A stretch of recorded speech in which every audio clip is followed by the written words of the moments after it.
Hello everybody, my name is Ilya. And my name is Tyler. Together we make up Kovray, a couple that loves to play board games. Today we're here to review the newest Wingspan game called Finspan.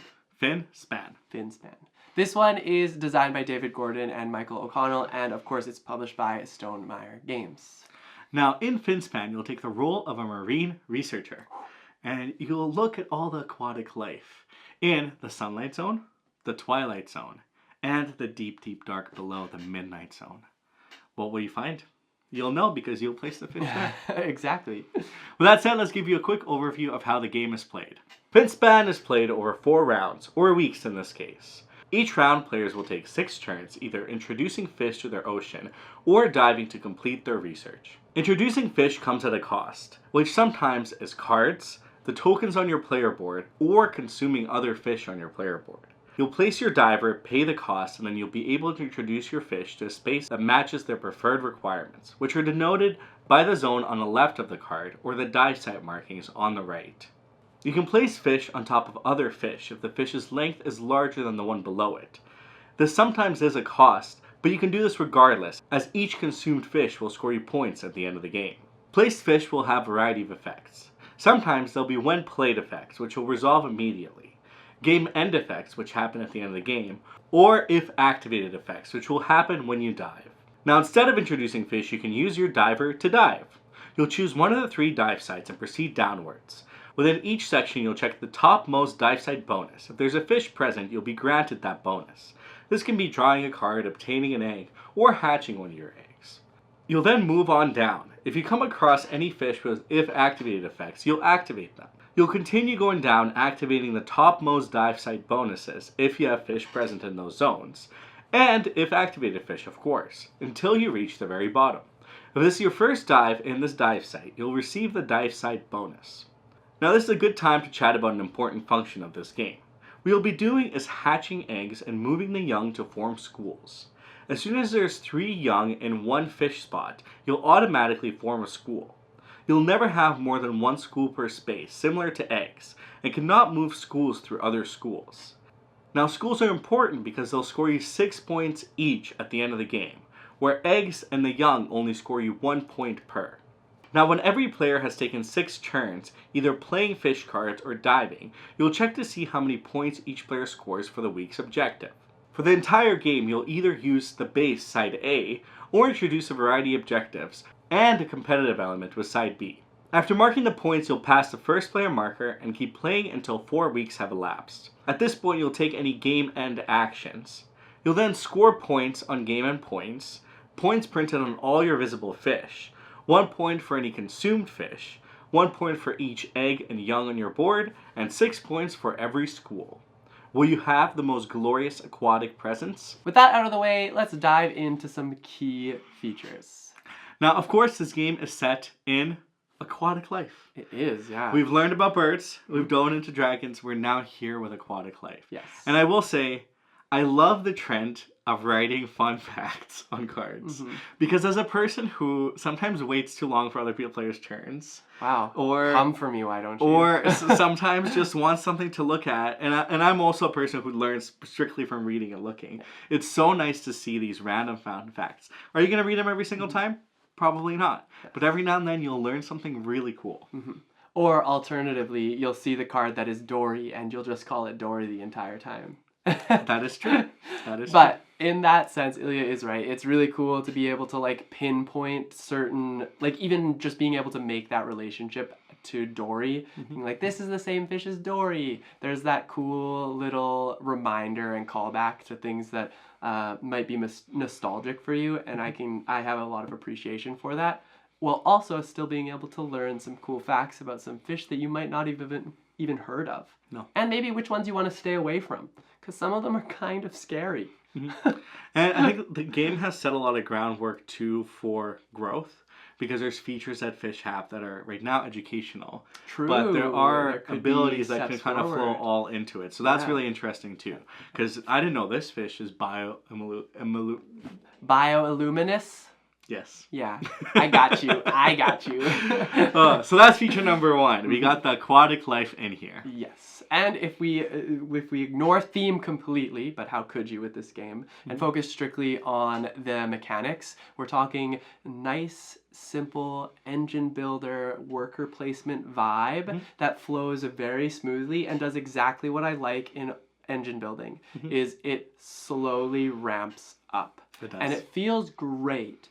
The first round goes by relatively quickly, and you'll feel like you're playing like a lot of fish the first round. And then the last round, maybe you are actually just diving for the majority of the time, but that's because you've built your engine, so that's pretty fantastic. That's very true. Yeah. I like the simplicity and elegance in these mechanics make it a little bit more approachable, I think, to the table. Because all you're really doing is you're either playing a fish or you're diving.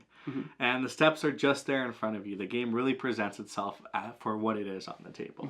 And we'll talk about this after, but I will just say that this is very reminiscent of Wingspan. And for that, like, call back to the game, especially because it says a Wingspan game on it, is really, really fantastic. I think the next point that we would bring up is actually the scoring that happens in this game. There's, of course, intermediate scoring that happens, and then there's a bunch of other scoring that happens through tucked cards, through points from the fish that you played, through just the eggs and the young and the schools in particular. But my favorite is that, like, that's all around. So you really have to be focusing on all of that to be able to score yourself a really good score and also come out ahead. But most importantly, focus schools on schools are very important in my opinion. So it's a little bit deceitful, I will say. Yes. You look at all these weak goals and you're like, I'm going to go for the weak goal and get them all. But the schools are where a lot of the points can be had. Exactly, yeah. Because you go basically from 3 points, you double your points every time you make a school, and that's really, really strong. I think if you can manage to get yourself a lot of schools in this game, it does give you that edge when it comes to final scoring. It's not going to guarantee you the win, but it will help you push forward. It will help. Yeah. And that's a really important thing to pay attention to. Now, regarding the table presence in this game, these boards are now vertical as opposed to the typical horizontal ones. And I will say, fitting 5 players on a table is not easy. No, I completely agree. We actually played a 3-player game, and it still felt a little tight. I think 4 is very 4 doable. Is doable because you'll have to like overlap the boards a little bit, and it's not actually a big deal if you're playing with a little bit of your board overlapping next to another player's board. Yeah. But I think 5 is tough. Yeah, I mean, you're going to end up squishing in the resources and everything like that. I will say that it's like a double-edged sword because I do find it very satisfying. It's very thematically fitting, right? Like you are diving, so you've got to go top to bottom. But you're right. It is a table hog. I do like it though because I feel like top down just feels better than left to right. Well, arguably left, right, top, down is like this. It's like very similar, right? Like at least in American, in North America. Well, right? yes, but I would rather go top down than left and right, which is what I was trying to say. I see. And I feel like this and this is pretty different. They're one directional. I guess that's what I'm trying to say. Is my opinion on that is I don't really have. At least we're not going right to left, I guess. Yeah, that's fair. I guess that's a good point. I think last but not least, let's talk about the resources in the game. Yeah, very cool. So not only are your fish open information, but a lot of the cards that you have, you actually use as resources to play other cards. Yes. And typically the costs are other cards, eggs, fish, school, and sometimes consuming other fish. So the costs are very simple in the grand scheme of things. And it's really cool to be able to see what everybody else is doing with that kind of open information aspect. Yeah, of course. I mean, like, if we're talking about that, you definitely have to mention the fact that people have their own discard piles too. So you're never actually worried about people drawing from the discard to take cards away from you, which is really, really nice in the sense that, like, you can discard a card to play a card knowing that you will be able to get it back in the future. And I think that's a really, really interesting decision space to be able to make. And then on top of that, like Ilya said, is because your resources are on your board, everything is all in one spot, and the decision to whether or not spend those resources versus hold on to them to maybe capitalize on a weekly goal or to score more points in the end game, like there's a balance that has to be made, and it's up to you to kind of decide. So the resource management is like pretty crisp. I made a face, and I want to explain it. The face I made was, how spicy would it be if it's a communal discard pile? Yeah, and as I said that's kind of what I was thinking. Like, that's an interesting potential, variant. But it would be hard to know, like, what people were looking for. I think it makes sense the way it is right now, because then you'd also be going through, like, 30 cards to try to find the perfect one, where here you're managing your own discard pile, which makes sense. But the spicy thought is the reason I made the fun face. Yeah. And, of course, like, the player interaction, I guess, just get into a little bit more of that, is, like, it exists, and it's usually always friendly. So people are able to do things on your turn based on, like, you're going to get another fish, you're going to get a young, you'll be able to move things. Like, it's always beneficial. So you're never, like, take that to anybody. And I like that. If that's the type of game you're into, then it's very safe in that sense. Now we're here for the comparison. Yeah, it's called a Wingspan game. So how does it compare to Wingspan and Wyrmspan and the spans in the world? Yeah. I'm going to say this, and I don't know if it's a hot take or not, but I am very appreciative of Finspan. I really like Wyrmspan. Let's start by saying that. I really, really like Wyrmspan. I think the fantasy part of it is also really intriguing. But one of the biggest things that I liked about Wingspan, and now that I love about Finspan, is that it's real-world animals. And then it comes back to Ilya's point about fun facts, and I think that's fantastic. So because Wyrmspan veered away from that, Finspan has come back to it and done the same thing that Wingspan did, where it says it tries to be as accurate as possible within the realm of the mechanics that are available. And I think it does a really, really good job while also being, like, educational and exciting, and, like, then you wonder where you can find this fish. Exactly. Fun question for you. Yes.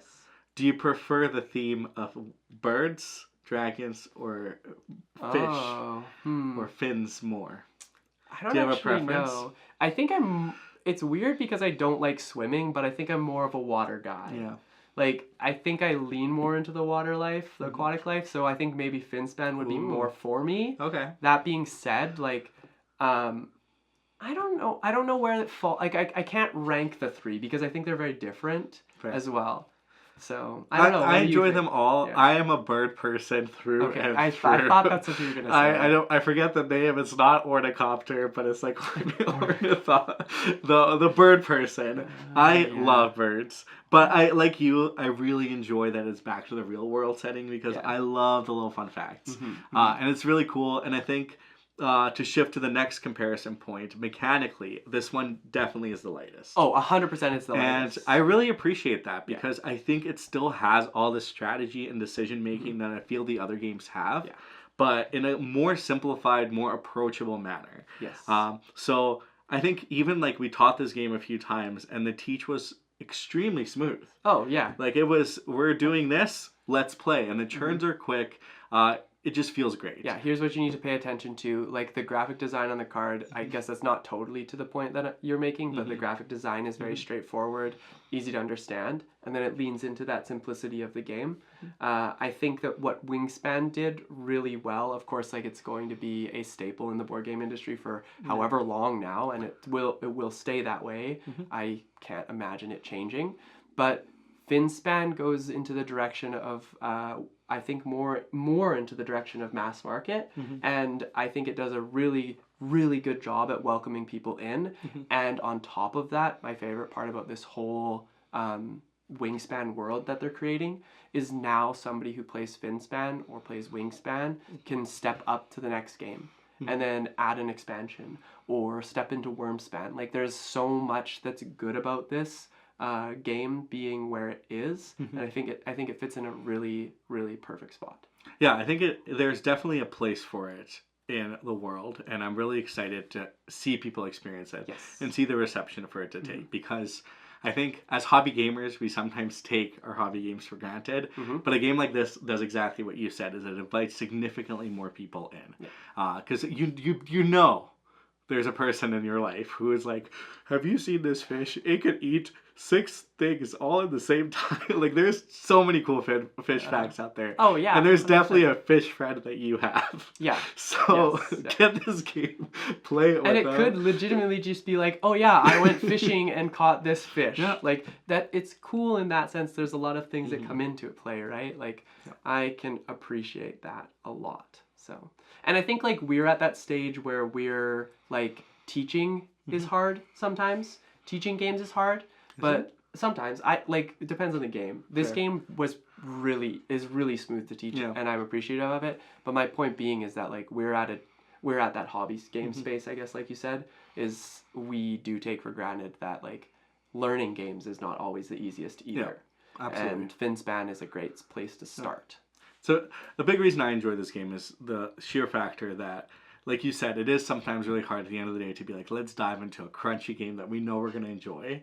But I don't have the capacity to learn the rules, to get to the table, to get it all set up. But I feel like this game lets you do that. It still tickles all the things, like the crunchy bits of my brain, but it's much more approachable and easier to get to the table. Yeah. But with that comparison, anything else for the comparison? I will say that I think like the majority, I'm in the minority when it comes to the aquatic thing. I think more people do lean into the bird theme. So for that reason, like Finspan might not be as popular as, or might not become as popular as Wingspan. Fair. And then of course, just to like summarize, I guess, like we've said that Finspan is the simplest of the three. Wingspan definitely falls in the middle, and then Wyrmspan, of course, is the most complicated of the three.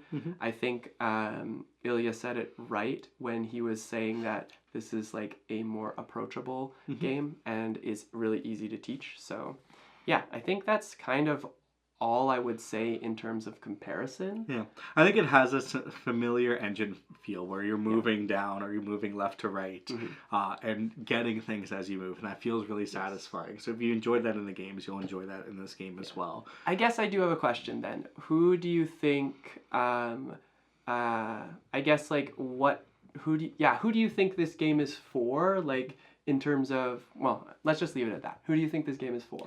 So I think this game is for anybody who has enjoyed a Wingspan or a Wyrmspan, or it can be used as a gateway to bring more players into the board game world. Yes. Say they've played their Catans, that you've seen and you've intrigued about board games. This is the game that you may come to get a little bit of more depth, but not in a super daunting way.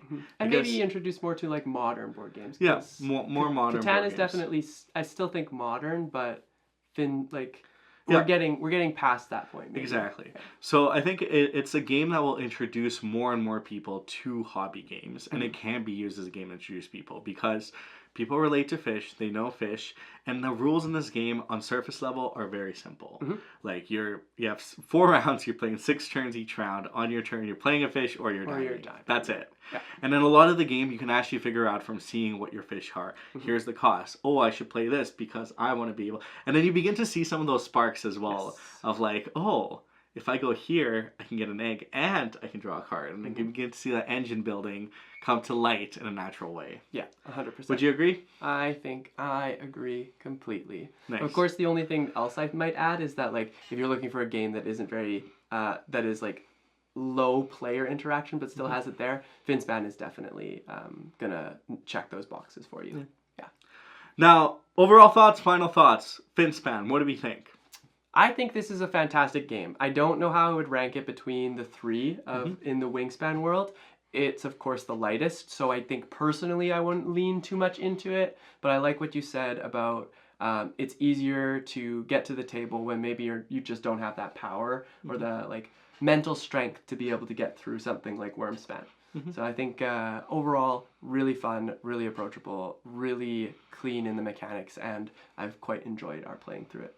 Yeah, I loved it. I have not had complaints, even though I brutally lost the many few times we played because Tyler has created far more schools than I have, and I did not learn my lesson until later on. I really enjoyed every play because there's a fish that I get to learn about, the intricacies of the mechanics, how they flow together. I think it's just smooth. It's simple, but it's simple in a way where I think it's the design, in all honesty, because it's not a simple game per se. But everything you're doing makes sense, hence it feels simple. Yes. So I can't wait to play it more. I can't wait to try to play at 5 players and fit it on the table. Yeah. And That'll be interesting. And overall, show it to a bunch of folks. I think the reception for this one's going to be wonderful, and I'd love to hear your thoughts about it if you have played it. Yes, exactly. But maybe you're finding this video and you want to learn more about Finspan. Maybe you want to learn how to play it. We actually did a how to play that you are welcome to check out. Ilya will put that in the description down below, and maybe it will even pop up on screen. At the end of the video, yes. Wow. And we also did a sponsored playthrough from Stonemaier Games on their channel and our channel. So you can check out one or the other or both. Ooh. You can watch it twice. Yeah. Is the outcome the same? Maybe. Most definitely it is. Sorry to break it to you. Well, thank you so much for watching. If you enjoyed this review, hit that thumbs up, hit that subscribe button if you're new here, because we love to talk about board games, including this wonderful game called Finspan. And for our question of the day, what game would you like to see in the Span universe? Oh, true. Okay, what theme, right? Yeah. An insect one? Yeah, I feel like an insect one would be really cool. I think that would be kind of... I don't want to get too crawlers. excited, but like a creepy crawly span would be fun. Creepy crawly span. Creepy crawly span. Trademark? No, just kidding. What would I like? I feel like, it's funny because I definitely gravitate more towards like the real life, like both. Oh, but you're gonna Wingspan. suggest a fantasy one. I was gonna suggest like alien species. Okay. Like outer space kind of span where you just have like a bunch of these like goobers and whatnot. Goobers. Like think monstrosity. But yeah, okay. In a span, like that would be really kind cool. of neat. Yeah, I'm sure there's like a It'd be lot. silly. Just you could do. I mean, it's probably been the theme has probably been beat to the ground. I'm here. Yeah, I saw the memes. The like memes were amazing. cats. The cat, yeah. dogs. Yeah, there's a lot of themes, and it's hilarious to see all the memes. Yes. But anyways, you be the judge of that. Answer that question down in the comments below. Let us know what you want to see. And look, the videos that we talked about, the how to play and the playthrough. Enjoy! There you go. We'll see you in the next one. Bye!